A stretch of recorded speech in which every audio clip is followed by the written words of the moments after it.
You know, you get pukes, you get lows, and this journey, there's no journey.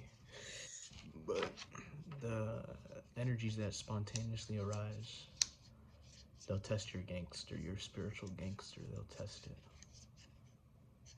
It could be immense pain. It could be immense pain. Pain is easy to deal with. There's no way to get rid of the pain. But when something presents itself that could be sort of joyful, that's when it gets a little bit difficult. When the energy that wants to be expressed is enticing, then it's difficult. It's so difficult. You can be aware of it, you can resist it, but it's powerful. You know, it's one thing about being human, you know. It could be many different things. Like, somebody can want to break their addiction from alcohol, cigarettes, weed. So at first, the weed withdrawals, the cigarettes withdrawals, the alcohol withdrawals could be quite painful. Could be quite painful. You changing your whole system of habits could be quite painful. That's easy. The pain is the easiest. You kind of wish it would be as simple as just feeling the pain. It's not the pain that gets you. It's the joy that gets you. So let's say you don't do weed or cigarettes anymore, and the pain is gone of the withdrawals. They're gone. But then it will come in again, and then you'll be at a sort of grace period for a little bit. But then it will come in again as joy. The cigarette will say, "Look at me, I'm tasty." The weed will say, "Look at me, I'm zooted. I can make you feel high." The alcohol will say, I can send you to heaven. Take a little squig of me. I can make you feel like you're in heaven." And it will give you that emotion of that. That's the challenging part of the spiritual, I don't want to say journey, but the spiritual realization, because it all happens within. The most challenging part is when the addiction is enticing. At first, it's painful, destructively painful to drop. It hurts. It feels like some part of you is dying. And a part of you is essentially dying. The neurons in the brain, the body, the cells in the body are essentially dying in the way it does that thing. Even energetically, something is leaving, so it hurts. It feels fucking awful, weird. And after some time, you get to a grace period where it's okay. But then there's an enticingness to that addictive energy that you were in that sort of says, I'm friendly, I'm awesome, I'm heaven, I'm joyful, I'm the thing.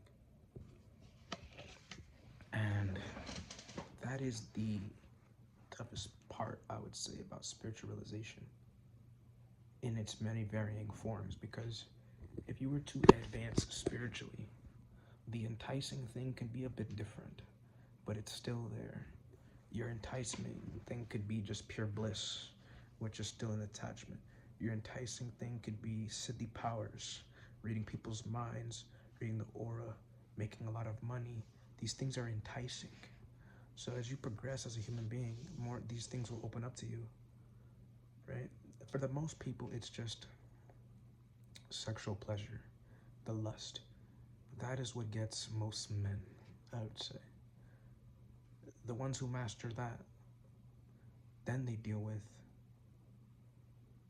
the money, the addictions, I would say, cigarette, weed, whatever, internet, something that has them enslaved, saying that if you do me, I'll make you feel the heaven.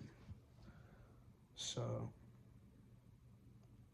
it always stays the same. There is no real progression on the spiritual path. The outlet looks different. To other people, you may be considered higher. Like if somebody has mastered the art of their body and they start going into the higher realms, one realm is the success realm, which is right after the sexual pleasure. If you master sexual pleasure, then you'll become successful.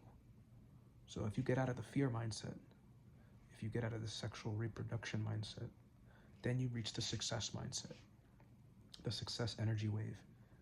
Now, success is easy and it just gravitates towards you. But you become very addicted to the success. It looks nice. The money, the opportunities, the zen, the energy, the aura that you have, it's very enticing. You want to make more. That's why the rich people, they don't stop, because they're stuck in that energy, the success energy. They're really good at keeping the other lower energies aside, reproduction, fear aside, and being in the success energy. The next energy after that is the heart chakra, which is the bliss, love, emotion chakra. That's hard too. That's hard to get past too. Being in a constant state of bliss could be pretty enticing. You know? You might just be a fucking guy who just not able to speak. He just always put his head in the bliss. It's a pretty wonderful experience. It's definitely better than success. And people get little quantities of these things every now and then, but I'm talking about a constant state of bliss, constant state of success, constant state of sexual pleasure, constant state of fear. I went from high to low. After the heart is the throat chakra. Now your ability to do is superhuman. This is very addicting too. Your ability to do things at a superhuman level. Your ability to communicate your intention and your will in the world is at a superhuman level. Then there's the third eye. This is where it gets La La Land. Just your knowing is everywhere now. Even that is addicting. To be everything, even that is addicting. And then the crown is complete freedom. I have no idea what that is. But I just, whatever the freedom is. I know the third eye is just everything that can be known in terms of on an energetic level is known to you. But even that is attachment.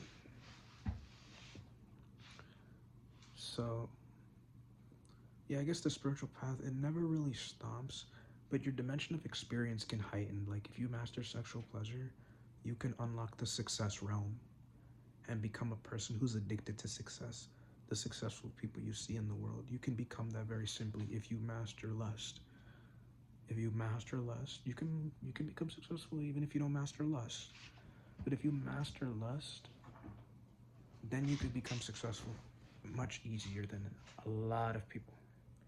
If you master success, right, keeping your success emotion aside, then it opens up the heart. If you master the heart, then it opens up the expression.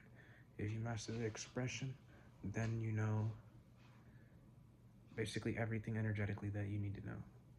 There is no mastering that. That's just something that opens up to you. And that's pretty much it, man. What I'm dealing with is the sexual lust energy center. It gets me, man. It does. It gets me. You don't even want to move, because if you move, then you might do something in that energy center. It's like, I don't know. It's like, it makes you really want to give up, you know? It's like, bro, what the fuck? Like, you know what I'm saying? Like, what the fuck? You just want to not be in that. I'd rather be in the success area, or I'd rather be completely stoned out in bliss area. I don't know what to do. Don't do. Anyway, that's all I have to say. It's a path. I don't have anything. I'm not a teacher. I'm not a master. I don't have anything. I don't have the answers. I don't know. I don't know anything. I don't know anything. I don't know anything. I don't know anything. If I knew, I would know.